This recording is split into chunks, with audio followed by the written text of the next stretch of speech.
오늘은 성령 강림 후 10번째 주일입니다. 이 시간 다 같이 일어나셔서 경배 찬송 80장을 부르시면서 하나님을 예배하겠습니다.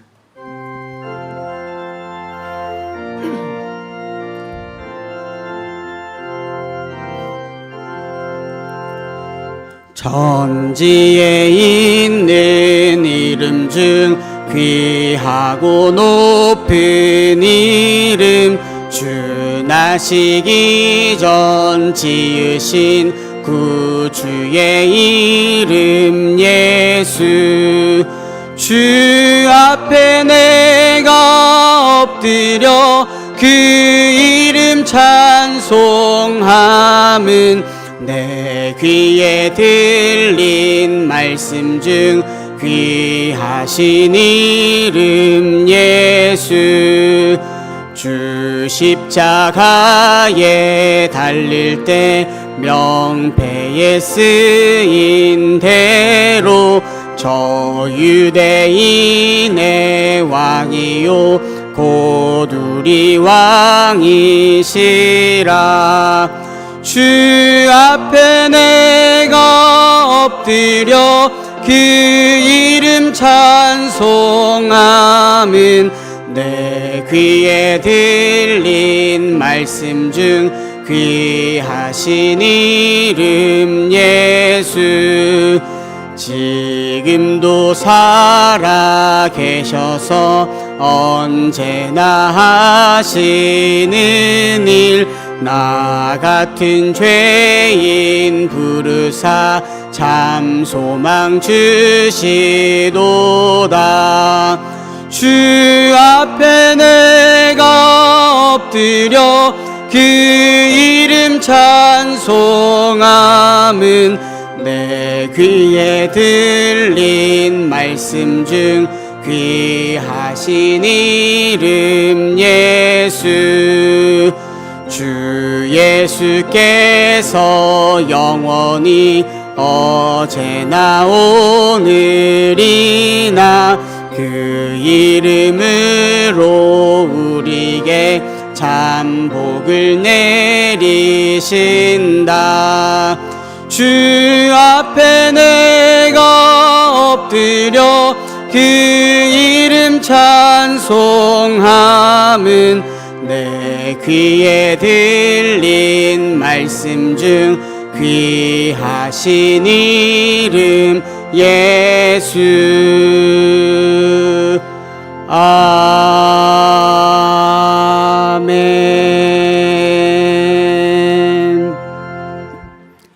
이러므로 우리에게 구름같이 둘러싼 허다한 증인들이 있으니 모든 무거운 것과 얽매이기 쉬운 죄를 벗어버리고 인내로써 우리 앞에 당한 경주를 하며 믿음의 주요 또 온전하게 하신 이인 예수를 바라보자. 그는 그 앞에 있는 기쁨을 위하여 십자가를 참으사 부끄러움을 개의치 아니하시더니 하나님 보좌 우편에 앉으셨느니라. 아멘.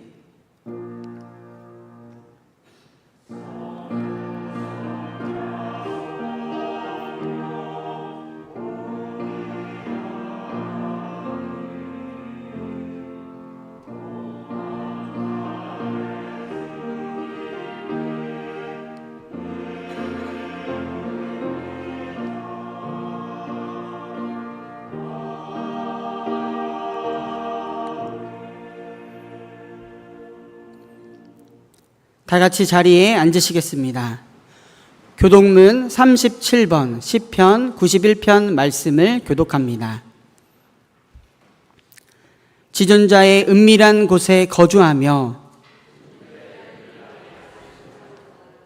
나는 여호와를 향하여 말하기를 그는 나의 피난처요 나의 요새요 내가 의뢰하는 하나님이라 하리니.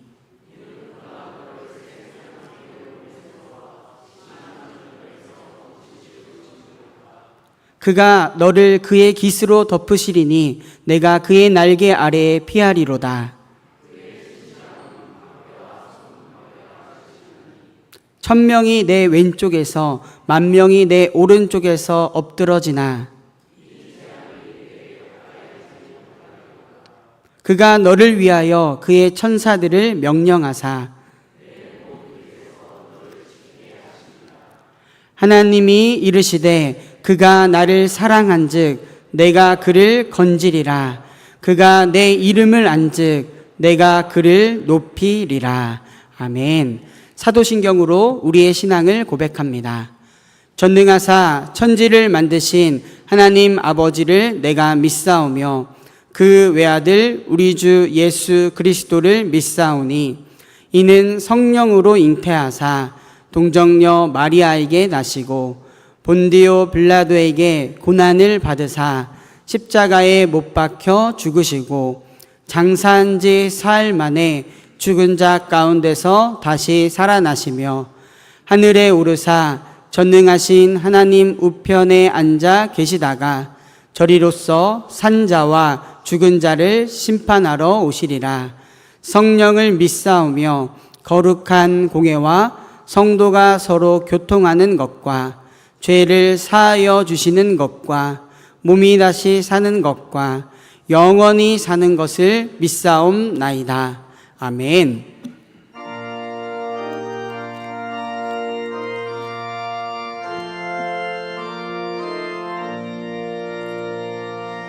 이 천지간 만물들아 복 주시는 주 여호와 전능 성부 성자 성령 찬송하고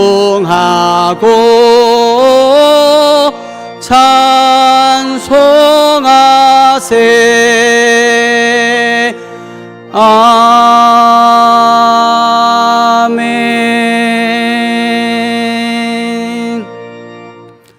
고지영 권사님께서 오늘의 기도를 인도해 주시겠습니다.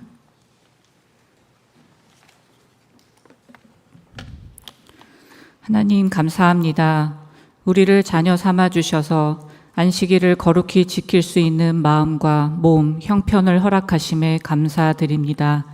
우리의 죄악으로 인해 망가뜨린 자연 환경 속에서도 가을을 준비케 하시는 하나님의 은혜 또한 감사드립니다.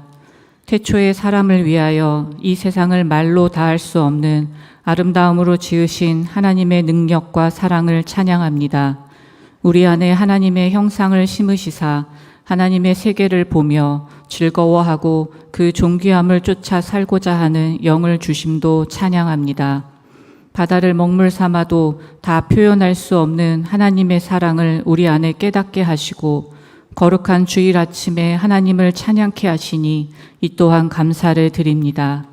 하나님, 죄악이 넘쳐나는 세상 속에 우리를 심어두시고 우리가 하나님의 열매되어 살기를 원하시는데 우리는 그것을 알면서도 외면할 때가 참으로 많습니다. 하나님의 거룩함을 갈망하기보다는 복음의 본질을 훼손한 채 하나님의 사랑과 자비만을 구하는 어리석은 종의 모습으로 살아갈 때가 너무나 많습니다. 또한 하나님, 경외함을 내 삶의 기준으로 삼지 못한 채 세상과 혼탁해진 거짓 복음 앞에 무릎 꿇을 때도 너무나 많습니다. 우리의 어리석음과 굳어지고 무뎌진 거짓된 모습들을 하나님 용서하여 주옵소서. 하나님의 빛 가운데 우리의 죄가 드러나고 치유받는 은혜를 내려 주옵소서. 하나님을 진실로 사랑함으로 하나님을 경외함으로 하나님의 거룩을 우리 삶에 되찾고 이 마지막 때에 너희도 거룩하라는 그 명령에 순종케 되기를 간절히 소원합니다. 그리하여 우리가 세계 열방과 나라와 민족, 가정, 내가 속한 공동체를 위하여 기도할 때에 믿음의 능력이 나타나며 희생함으로 나타나는 주의 사랑이 참 생명으로 살아나기를 간절히 원합니다.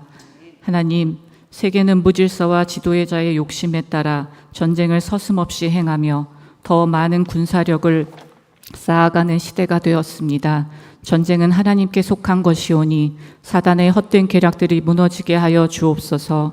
온 열방을 향한 하나님의 다스림이 이 역사 속에 더 구체적으로 이루어지도록 하나님 은혜를 내려 주옵소서. 또한 우리나라를 긍휼히 여기시사 하나님의 공의가 실현되어지는 나라 되기를 원합니다. 이 땅의 거짓된 것들은 다 드러나게 하시사 이 나라가 진실됨과 정의를 사랑하며 공의를 행하는 나라 되게 하여 주옵소서.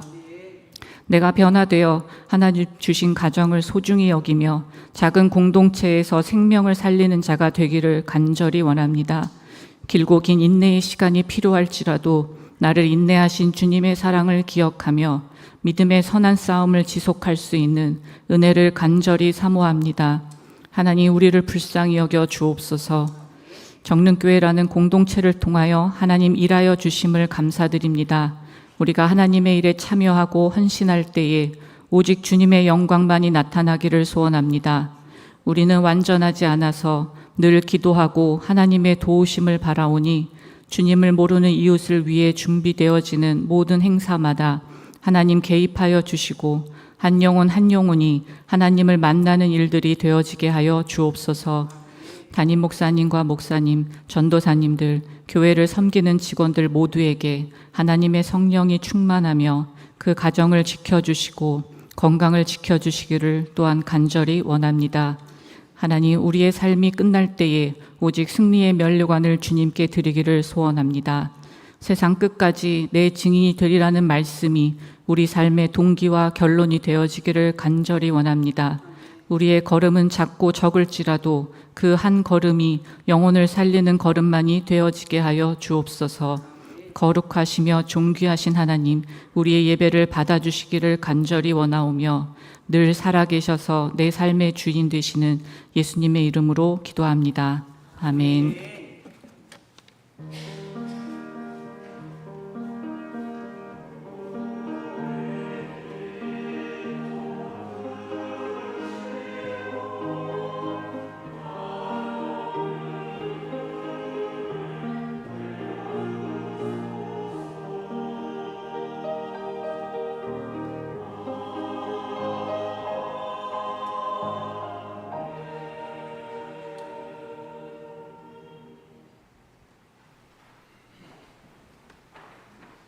샬롬, 주님의 평화가 언제나 함께 하시기를요.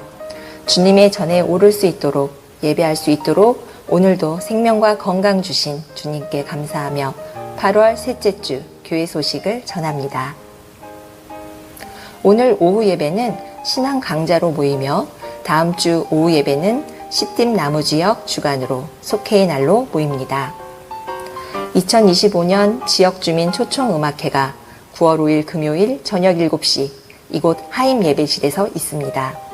이한진 밴드와 함께 가을 여행이라는 주제로 열려지는 음악회의 자리에 이웃들과 함께 행복한 시간이 되었으면 좋겠습니다. 아울러 8월 마지막 주일인 31일부터 9월 14일 주일까지 2주간 윤동주 서거 80주년 기념 홍순관 한글 서예전이 나무가 춤을 추면 바람이 불고 라는 주제로 열립니다. 오전 10시부터 오후 8시까지 지하 1층 쉴만한 물가 전시실에서 있습니다. 음악회와 서예전을 위해 초대권도 로비에 준비해 놓았으니 필요하신 성도님들께서는 이웃 초청을 위해 활용해 주시기 바랍니다. 2025년 전교인 감사 찬양제가 10월 26일 주일 오후 1시 30분에 있습니다. 포스터 내용을 참조해 주시고 기쁨의 찬양제가 되도록 자유롭게 팀을 준비하여 31일 주일까지 신청해 주시기를 바랍니다. 문의사항이 있으신 성도님들은 문화부장이신 이영미 장로님이나 서충식 목사님께 알려주세요. 2025년 하반기 장학금 신청을 주보를 참조하시어 이번 주 토요일인 23일까지 사무실로 해주시기 바랍니다. 서울연회 평신도 영성수련회가 23일 토요일 금란교회에서 오전 9시 30분에 있으며 2025년 성령한국 청년대회가 오후 2시 장충체육관에서 있습니다. 모임 안내입니다. 오늘 오후 12시 30분 기획위원실에서 총남선교회 원래회가 있습니다. 교우 소식입니다. 지난 주일 이세정 선고님이 우리 교회 새가족으로 등록하셨습니다. 주님의 이름으로 환영하고 축복합니다. 아내를 추모하고 사랑과 기도로 후원해 주심에 감사하며 식사를 대접해 주심에 감사드립니다. 아울러 우리 교회 모든 예배와 사역을 위해 정성된 마음으로 함께 해주시는 모든 성도님들께도 고마운 마음을 전합니다. 이 시간에는 사진으로 지난 한 주간을 돌아보는데요. 지난 8월 첫째 주일부터 오늘까지 주보 두런두런란에 어떤 글이 쓰여졌는지 보셨는지요? 하나무 유추동부는 지난 7월 요나고 다시 고라는 주제로 여름 성경학교를 열었습니다. 아이들은 요나서를 통해서 우리가 알아야 하고 품어야 할 하나님의 마음을 배웠는데요. 특별히 니느웨와 같은 상황 속에서 사는 여러 세계 어린이들을 돌아보는 시간을 가졌습니다. 우간다 쓰레기 마을, 북한에서 숨죽여 사는 아이 등 지금도 현대판 니느웨에서 살아가고 있는 그 친구들을 위해서 기도하는 시간을 가졌습니다. 1층 로비에 전시되어 있고 두런두런란에 아이들이 직접 쓴 편지와 기도문을 함께 기억하며 기도해 주시면 고맙겠습니다. 지난 주일에는 교육부 다음 세움 기도회로 모였는데요. 특별히 2025년도 각 부서 여름 행사를 잘 마치고 또 하나의 열매를 바라보며 기도하는 시간이었습니다. 받은 은혜를 통해 세상 한복판에서도 주님의 아름다운 자녀로 조금도 부족함 없이 자라나기를 기도하였습니다. 우리 교회 사랑하는 다음 세대가 언제나 어디서나 주님의 손과 발되어 믿음의 길을 굳건히 걸어가기를 응원합니다. 이미 우리 마음속에서부터 시작된 가을인데요. 우리의 중심이 언제나 우리를 긍휼히 바라보시는 주님을 향하기를 소망하며 지금까지 은총의 숲을 꿈꾸는 사람들이 모인 정릉교회 교회 소식이었습니다. 오늘의 성경 말씀은 욥기 42장 1절에서 6절까지의 말씀입니다. 하나님의 말씀이 선포될 때 자리에서 일어나시겠습니다. 김상철 권사님께서 하나님의 말씀을 봉독합니다.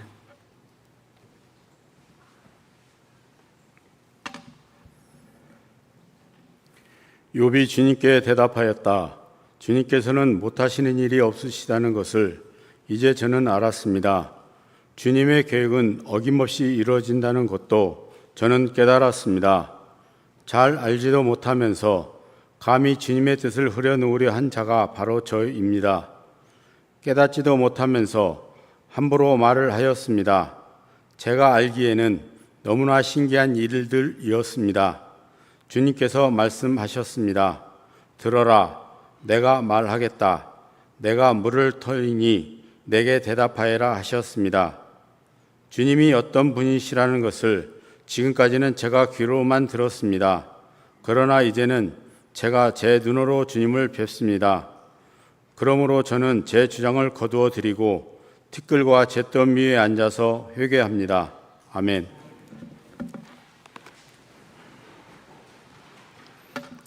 시온 찬양대에 찬양이 있겠습니다. 찬양 후 담임 목사님께서 공평하신 하나님이라는 제목으로 말씀 전해주실 때 큰 은혜 있으시길 바랍니다.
늘 정성을 담아 드리는 기도와 찬양에 감사를 드립니다. 정성이 담긴 기도와 찬양을 들으면 마음속으로 아멘 하고 응답하게 됩니다. 우리 그동안도 우리를 지켜주신 주님의 은혜에 감사드립니다. 흩어져 살던 우리들 한 사람 한 사람을 지키시고 예배의 자리로 불러주셨습니다. 오늘 예배하는 우리의 마음을 받으시고 우리의 몸과 마음을 온전케 해 주시기를 바랍니다. 이 세상을 하나님의 사람으로 살아가기에 부족하지 않도록, 은혜가 부족하지 않도록 그 하늘의 은혜를 우리 모두에게 허락해 주시기를 바랍니다. 우리 성경을 보면 각 권마다 제목이 붙여져 있습니다. 창세기로부터 말라기에 이르기까지, 또 마태복음에서부터 요한계시록에 이르기까지 각 권에는 책의 이름이 붙여져 있죠. 설교도 마찬가지입니다. 어디에 설교를 부탁받으면 설교 자료를 보내달라고 하는데, 설교 자료라고 하는 것은 본문과 제목을 말합니다. 이 설교 제목에는 물론 그날 나눌 말씀이 요약되고 함축됩니다. 그러니까 오늘 나눌 말씀을 한마디로 하자면 이제 제목 속에 담기게 되는 것이죠. 또 이 제목이 가지고 있는 의미 중에는 그 말씀을 떠올리는데, 기억하는데 도움을 주기도 합니다. 그 제목을 우리가 떠올릴 수 있다면 그 말씀이 가진 의미를 함께 떠올릴 수 있게 되는 것이죠. 오늘 우리가 나누려고 하는 말씀의 제목은 공평하신 하나님인데요.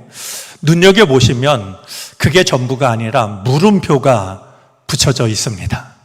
그러니까 정확하게 읽으면 공평하신 하나님, 아마 이렇게 읽어야 되겠죠. 이 물음표가 가지고 있는 의미가 있습니다. 너무 쉽게 우리가 늘 들어왔던 대로 공평하신 하나님이라고 고백하는 대신에 정말 하나님이 공평하신 분일까? 를 묻는 그런 질문이 이제 오늘 본문 속에 담겨져 있는 것이죠. 이번에 독서 캠프에 갔다가 이정록 시인을 만났고 그 이야기를 너무 재미있게 들었는데요. 이정록 시인의 표현대로, 그런 방식대로 하자면 아마 이런 생각도 가능할 것 같습니다. 여러분, 물음표와 느낌표는 아주 다릅니다. 그런데 가만히 보면 비슷하기도 합니다. 물음표의 이 꼬부라진 부분을 똑바로 펴기만 하면 더 큰 느낌표가 됩니다. 하나님이 공평하신 분이실까? 라고 질문했던 우리들의 질문이 말씀을 생각하는 동안 믿음으로 펴지기를 바라고요. 마침내 그래, 맞아, 하나님은 공평하신 분이야, 물음표가 느낌표로 바뀌게 되는 그런 은총을 우리가 누릴 수 있었으면 좋겠습니다. 널리 알려진 복음성가 중에 나 가진 재물 없으나 라는 제목의 복음성가가 있습니다. 사실 영상을 통해서 이 노래를 듣고 싶었는데요. 이게 좀 규정에서 어긋나는 모양입니다. 그래서 가사를 준비했는데요. 나 가진 재물 없으나, 나 남이 가진 지식 없으나, 나 남에게 있는 건강 있지 않으나, 나 남이 없는 것 있으니, 나 남이 못 본 것을 보았고, 나 남이 듣지 못한 음성 들었고, 나 남이 받지 못한 사랑 받았고, 나 남이 모르는 것 깨달았네. 공평하신 하나님이 나 남이 없는 것 나 없지만, 공평하신 하나님이 나 남이 없는 것 갖게 하셨네. 혹시 기회가 되신다면 우리 영상 중에요, 열린 음악회, 거기에 이 송명희 씨가 참석을 해서 이 찬양을 부를 때 온몸으로 그 찬양을 같이 하는 이런 영상을 찾아볼 수 있을 겁니다. 그 영상을 좀 같이 보고 싶었는데 아쉽지만 그냥 여러분들이 한번 찾아보셨으면 권합니다. 이 찬양은 말씀드린 송명희 씨가 작사를 하고 최덕신 씨가 작곡을 한 그런 복음성가입니다.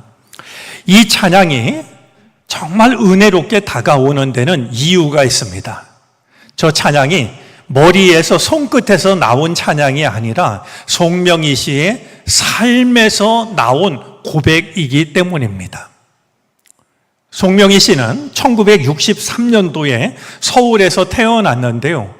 이 태어날 때 의사의 실수로 좀 심각한 장애를 가지고 태어나게 되었습니다. 뇌성마비였습니다.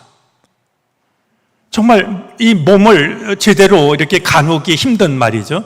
조금 전에 사진 하나를 보았습니다만 자기가 작사한 노래를 부를 때에도 온몸을 이렇게 비틀면서 저 찬양을 따라하는 모습을 확인하게 됩니다. 다른 사람이 볼 때는 정말 비참한 사람으로 보입니다. 태어날 때부터 심각한 뇌성마비를 갖게 돼가지고 온전한 삶을 살아가기가 어려웠으니 저런 불행이 또 어디 있을까라고 여겨집니다. 그런데 정작 당사자는 공평하신 하나님이라고 고백을 합니다.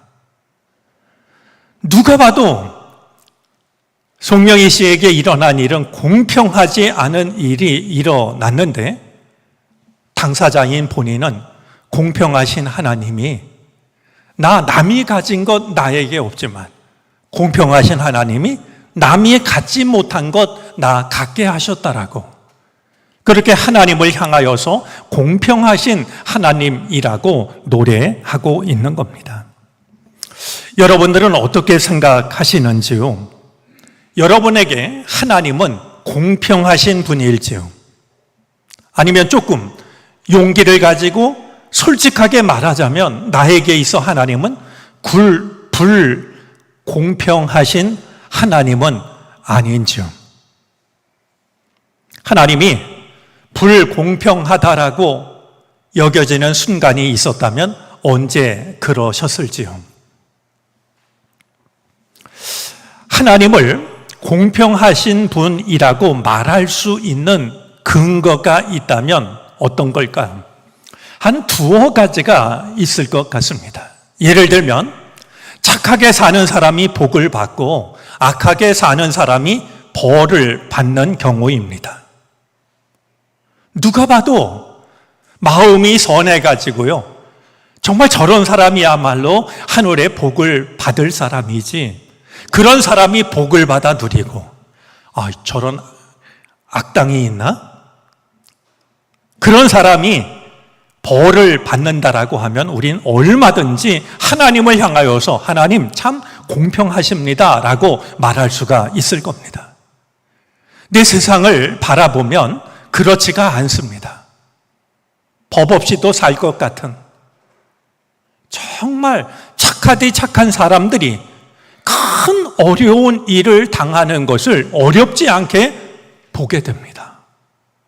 바라보는 마음까지도 마음이 이렇게 아프고 저릴 만큼 말이죠. 아니 저렇게 착한 사람한테 왜 저런 고난이 다가오는 걸까? 마음이 흔들립니다. 정반대의 경우도 적지가 않습니다. 저렇게 악한 사람이 어떻게 저렇게 편안하게 살 수가 있는 것일까? 아니 벼락은 왜 딴 데 떨어지는 거지? 이런 생각이 들 만큼 말이죠. 누가 봐도 악하다라고 여겨지는 사람이 편안하게 살아가는 모습을 바라보게 된다라고 하면 우리들의 마음이 여전히 힘들어집니다. 사실 그럴 때마다 우리는 그래 맞아. 그래서 천국과 지옥이 있는 거지.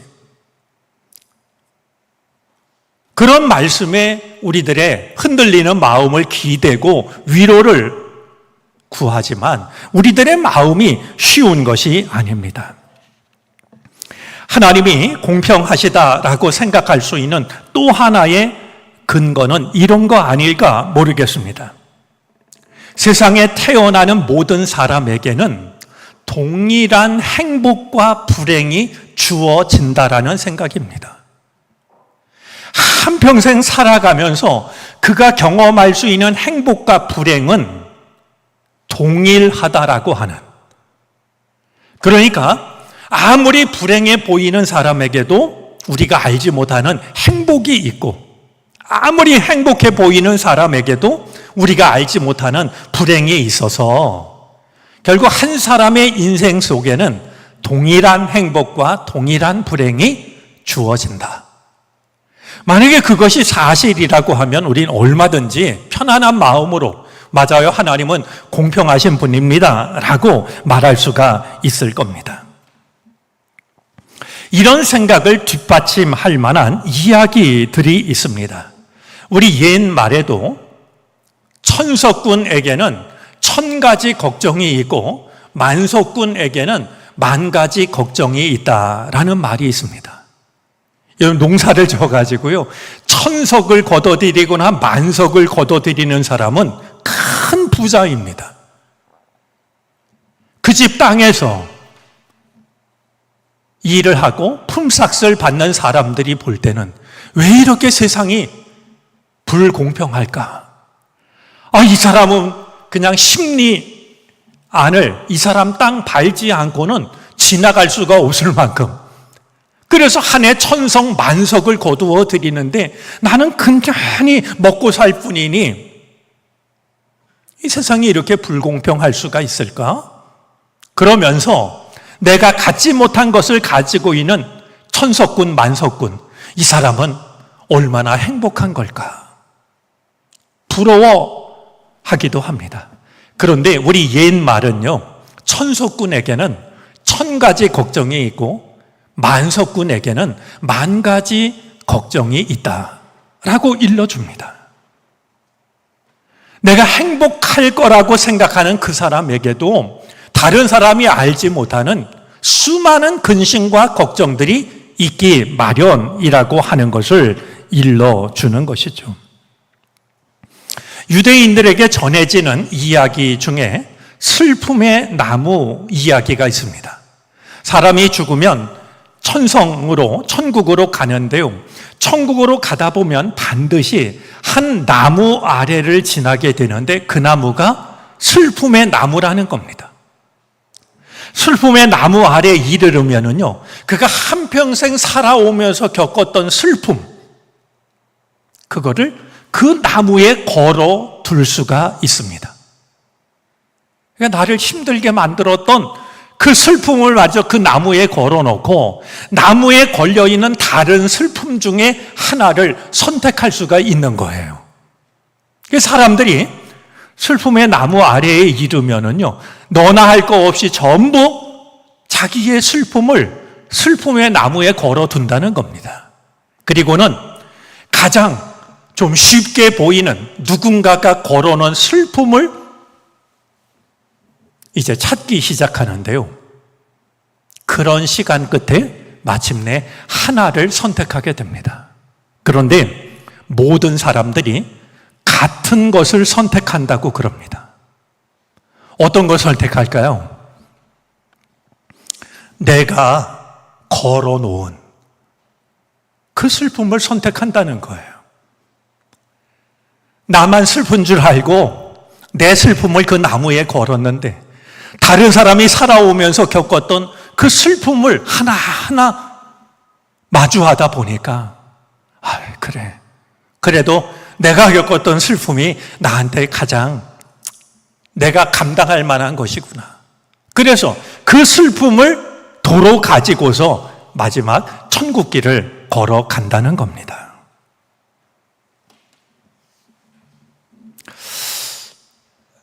행복해 보이는 사람에게나 불행하게 보이는 사람에게나 이 세상을 태어날 때 그 사람에게 주어진 행복과 불행이 같은 것이라고 한다면 우리는 어렵지 않게, 맞아요, 하나님은 공평하신 분이에요, 그렇게 이야기할 수 있을 거라고 여겨집니다. 하지만 이런 생각도 충분하지가 않습니다. 내 삶을 불행하다라고 생각하는 사람은 동의하기가 어려울 겁니다. 만약에 누군가가 그를 위로하기 위해서 지금까지 제가 했던 말, 사람에게는 누구나 동일한 행복과 불행이 주어졌다라고 이야기를 하면 불행하다라고 생각한 사람은 손사래를 칠 겁니다. 그렇지 않다고. 만약에 그 말이 맞는다라고 하면 하나님은 나에게 실수하신 게 분명하다고. 불행은 챙겨놓으시고서 행복을 챙기는 걸 잊어버리신 모양이라고 말이죠. 그렇지 않다면 내 생애가 왜 이렇게 불행할 수가 있느냐라고 반문을 할 겁니다. 행복과 불행을 숫자로 셈을 하자면 하나님의 주판이 잘못됐다라고. 불행과 행복을 무게로 달아서 주신 것이라면 하나님의 저울이 뭔가 고장난 거라고. 그렇지 않다면 내 인생이 이렇게 불행할 수 없는 것이라고 아마 공평하신 하나님에 대한 이야기를 쉽게 동의하기가 어려울 것 같습니다. 자, 그렇다면 정말 하나님은 공평하신 분일까? 불공평하신 분일까? 만약에 하나님께서 공평하신 분이라면 하나님의 공평하심을 우리는 어디에서 찾을 수가 있는 것일까요? 오늘 우리가 읽은 성경 본문은 욥기 42장입니다. 욥기 42장은 욥기를 마치는 마지막 장으로서 욥기의 결론에 해당이 됩니다. 욥기 42장에는 몇 가지 내용이 담겨져 있는데요. 먼저 하나님께서 욥의 의로움을 인정하십니다. 욥의 대부분이 욥을 찾아온 세 친구와 욥이 논쟁을 하는 내용 아니겠습니까? 그런데 욥기를 마치는 마지막 장에 이르러서 하나님께서는 욥의 세 친구들을 책망하십니다. 너희들은 욥처럼 정직하지 못했다라고 말이죠. 교리 안에 갇혀져 있었던 타인의 고통을 함께 아파할 줄 몰랐던 그들의 태도를 두고서 너희들은 결코 옳지 않았다라고 그렇게 말씀합니다. 이어서 주님께서는 이 욥의 세 친구들에게 욥에게 가서 용서를 구하라고 하십니다. 그냥 용서를 구하는 게 아니라 숫송아지 7마리, 순양 7마리를 가지고 가서 번제를 드림으로 욥에게 용서를 구하라고 합니다. 여기서 숫송아지 7마리, 순양 7마리는요, 여느 제사와는 다르게 굉장히 큰 제사입니다. 이 얘기는 너희가 욥에게 잘못한 것이 결코 사소한 것이 아니라고 하는 것을 드러냅니다. 그래서 너희가 용서를 구하는 것을 보고 욥이 너희를 용서한다면 나도 너희를 용서하겠다.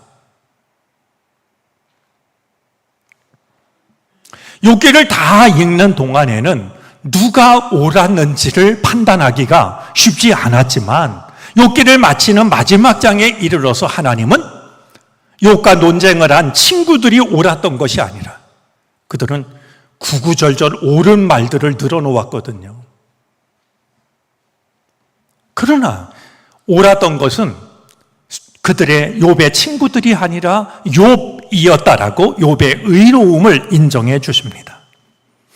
이어서 욥의 의로움을 인정하신 하나님께서는 욥에게 큰 복을 주십니다. 고난을 당하면서 잃어버렸던 모든 것들을 회복시켜 주십니다. 무엇보다 욥의 재산을 2배로 늘려주십니다. 우리 성경을 읽어보면은요, 10절인데요. 고난 당하기 전에 7,000마리였던 양을 14,000마리가 되게 하시고 3,000마리였던 낙타를 6,000마리가 되게 하시고 500쌍이었던 소를 1000쌍으로, 500마리였던 암나귀를 1000마리로, 우리가 읽어보면 똑같이 2배로 재산을 늘어나게 해 주셨습니다. 뿐만이 아닙니다. 욥은 아들 7과 딸 3을 낳게 되는데요. 아들 7과 딸 3은 욥이 고난을 당할 때 잃어버렸던 자식의 수와 동일합니다. 뿐만 아니라 금방 죽을 것 같았던 욥에게 은혜를 주셔서 자손을 4대나 보면서 오래 사는 은혜를 허락해 주십니다. 욥은 한순간에 모든 것을 잃어버렸습니다. 그랬던 욥이 마침내 하나님으로부터 내가 옳았다라는 인정을 받고 잃어버렸던 재산의 2배를 받게 되고 죽었던 자식들이 마치 살아오기라도 한 것처럼 아들 7과 딸 3을 얻게 되고 금방 죽을 것 같았던 자신이 자손을 4대나 보면서 오래 살게 되었으니 여러분, 욥의 입장에서 생각하면 이만하면 하나님이 공평하신 분일까요?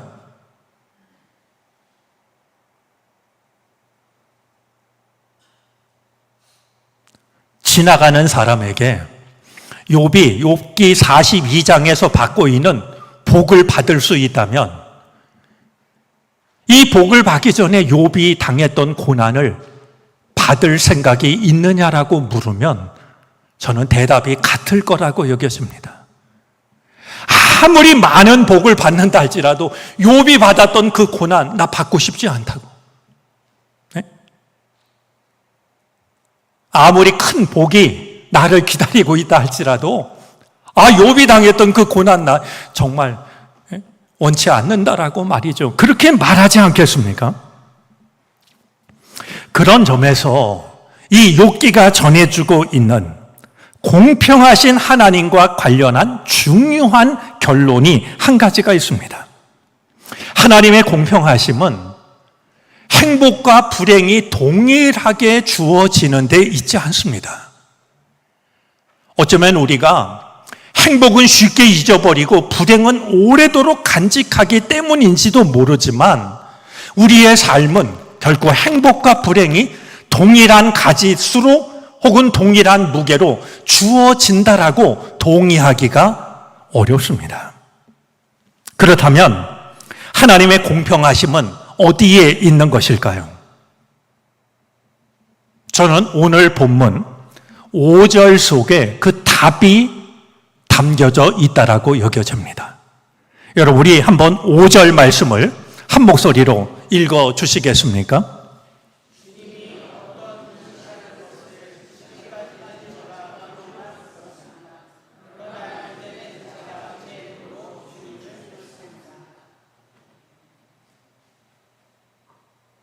제가 이 본문 속에서 하나님의 공평하심을 생각하는 이유를 여러분들이 공감했으면 좋겠습니다. 우리는 인생의 어느 순간에, 특별히 인생의 해가 저물 때가 되면 깨닫게 됩니다. 어떤 기쁨 하나는 내가 경험했던 수많은 슬픔보다도 소중했다라고, 어떤 보람 하나는 내가 고생한 수많은 고생보다도 더 값졌다라고, 어떤 행복 하나는 내가 겪어왔던 헤아릴 수 없을 만큼 많게 여겨지는 불행보다 귀했다라고, 어떤 깨달음 하나는 그 깨달음 하나를 얻기 전까지 내가 경험해야 했던 수많은 실수와 실패보다도 중요했다라고 하는 사실을 우리는 인생의 어느 순간에, 그것도 아니라면 인생의 해가 저물 때 깨닫게 됩니다. 욥은 감당하기 힘든 고난을 당했습니다. 하지만 그 고난을 통하여서 얻게 된 것이 한 가지 있습니다. 하나님이 어떤 분이시라는 것을 그동안 나는 귀로만 들어왔는데 내가 당했던 고난을 통하여서 이제는 제 두 눈으로 하나님을 뵙습니다. 이 은혜는 너무나 크고 놀라워서 재산을 2배로 받는 것보다도, 내가 의롭다라고 인정하시는 것보다도, 죽었던 자식들이 돌아오듯이 아들 7에 딸 3이 태어나는 것보다도, 자손들을 4대나 보면서 오래 사는 것보다도 내가 살아계신 하나님을 내 눈으로 뵙다니, 어쩌면 이 한 가지가 욥에게는 더 소중한 것이 아니었을까 하는 생각을 하게 되는 겁니다. 송명희 씨가 공평하신 하나님을 노래했듯이 욥도 무릎을 꿇고서 이렇게 고백하지 않았을까 싶습니다. 하나님, 이 은혜 하나만으로도 제 삶은 결코 헛되지 않습니다.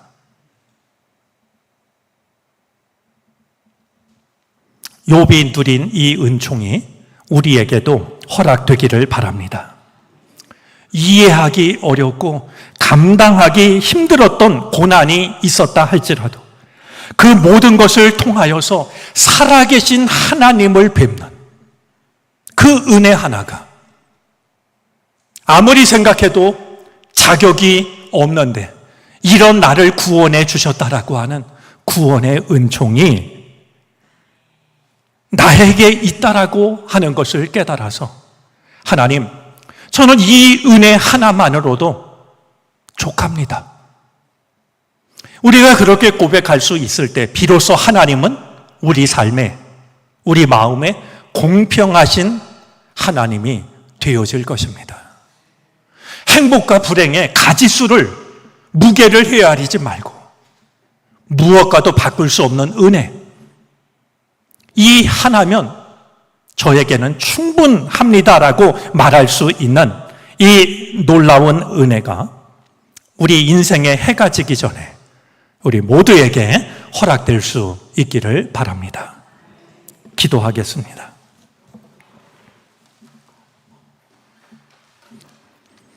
이 은혜 하나만으로도 제 삶은 결코 헛되지 않습니다. 그 은혜와 깨달음이 우리에게 있게 하여 주셔서 마음을 다해 공평하신 하나님을 찬양하게 하옵소서. 예수 그리스도의 이름으로 기도를 드립니다. 아멘.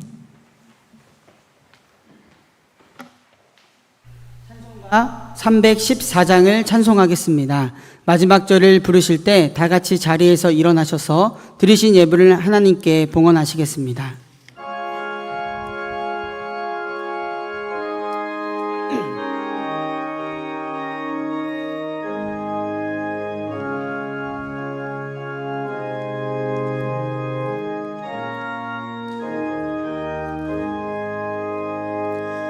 내 구주 예수를 더욱 사랑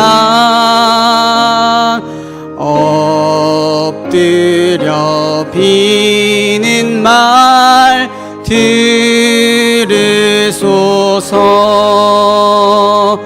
내 진정 소원이 내 구주 예수를 더욱 사랑 더욱 사랑. 이전엔 세상 나 기뻤어도 지금 내 기쁨은 오직 예수. 다만 내 비는 말 내 구주 예수를 더 사랑 더욱 사랑 이 세상 떠날 때 찬양하고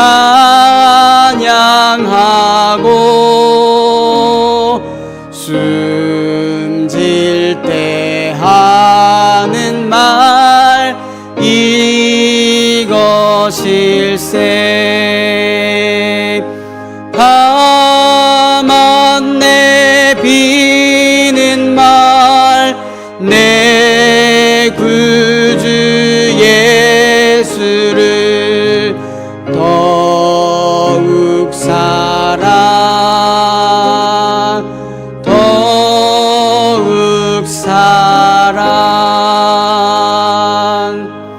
아멘.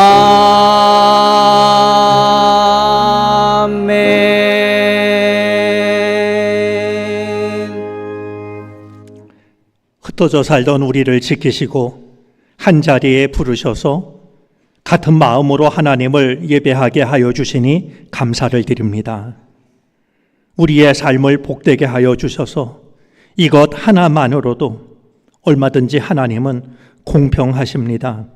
고백할 수 있는 은혜를 누리게 하여 주시옵소서. 우리에게는 주님만이 알고 계시고 주님만이 도우실 수 있는 일들이 있습니다. 그러기에 우리는 주님 앞에 두 손을 모으고 머리를 숙입니다. 다시 한번 헤아리시고 은혜를 베풀어 주옵소서. 없어져 올 모든 것들이 어서 속히 사라지게 하여 주시옵시고 우리가 눈물로 기다리는 일들이 허락되게 하여 주시기를 바라고 원합니다. 하나님 나라, 하나님의 뜻이 이루어지기를 바라는 마음으로 예물을 드려 싸우니 주님께서 기쁘게 받아주시고 하나님 나라, 하나님의 영광을 위하여 주님 뜻대로 사용해 주옵소서. 우리의 삶을 복되게 하여 주셔서 기쁨으로 주의 나라 참여하게 하여 주시고 어려운 이들을 사랑으로 돌아볼 수 있는 넉넉한 삶이 되어지게 해 주옵소서. 감사하며 예수 그리스도의 이름으로 기도를 드립니다. 아멘.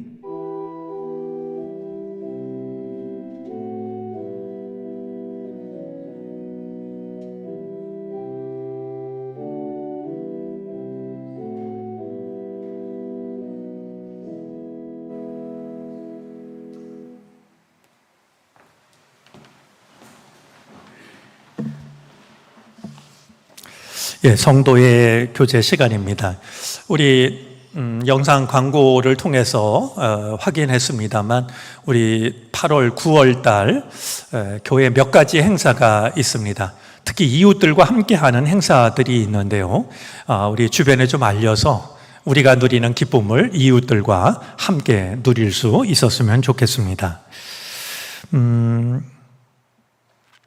우리 10월 달에 전교인 찬양제가 있는데 저는 좀 기대하기는 엉뚱한 팀이 참여했으면 좋겠다라는 생각이 듭니다.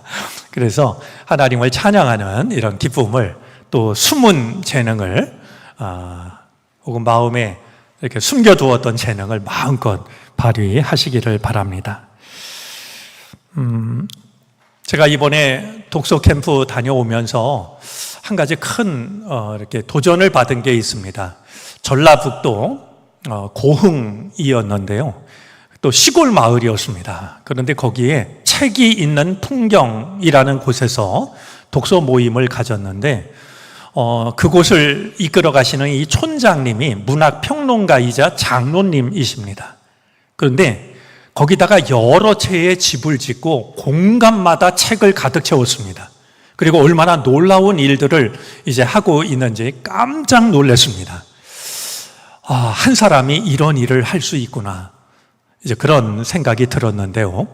한번 기회 되시면 그쪽으로 가는 분이 있다든지 책을 유난히 좋아하는 분이 있다면 일부러라도 들려도 좋은 곳이라고 여겨집니다. 우리의 삶도 그렇게 선한 영향력을 가질 수 있었으면 좋겠다 여겨졌습니다.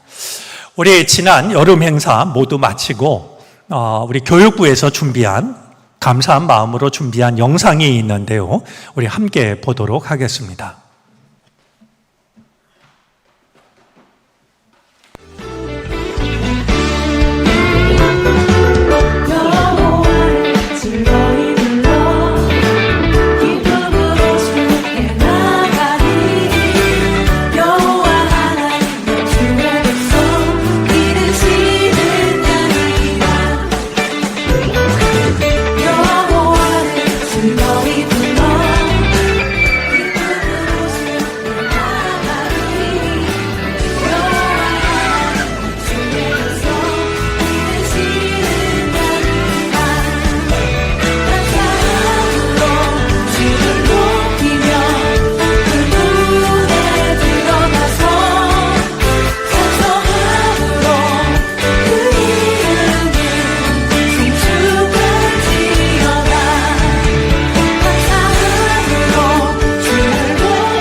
예, 우리의 다음 세대의 믿음의 불꽃이 꺼지지 않도록 더욱 기도해 주시기를 바랍니다. 우리 성도의 교제 나누도록 하겠습니다. 우리 옆에 있는 분, 앞뒤에 있는 분 서로 인사 나누겠습니다. 늘 건강하고 평안하시기를 빕니다.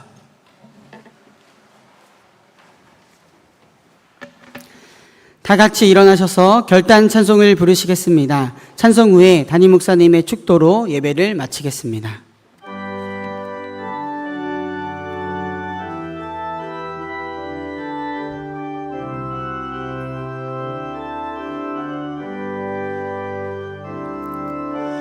주 나의 모습 보네 상한 나의 맘 보시네 주 나의 눈물 안에 홀로 울던 맘 아시네 주 사랑 내게 있네 그 사랑이 날 채우네 주 은혜 내게 있네 그 은혜로 날 세우네 세상 소망 다 사라져가도 주의 사랑은 끝이 없으니 살아가는 이 모든 순간이 주 은혜임을 나는 믿네.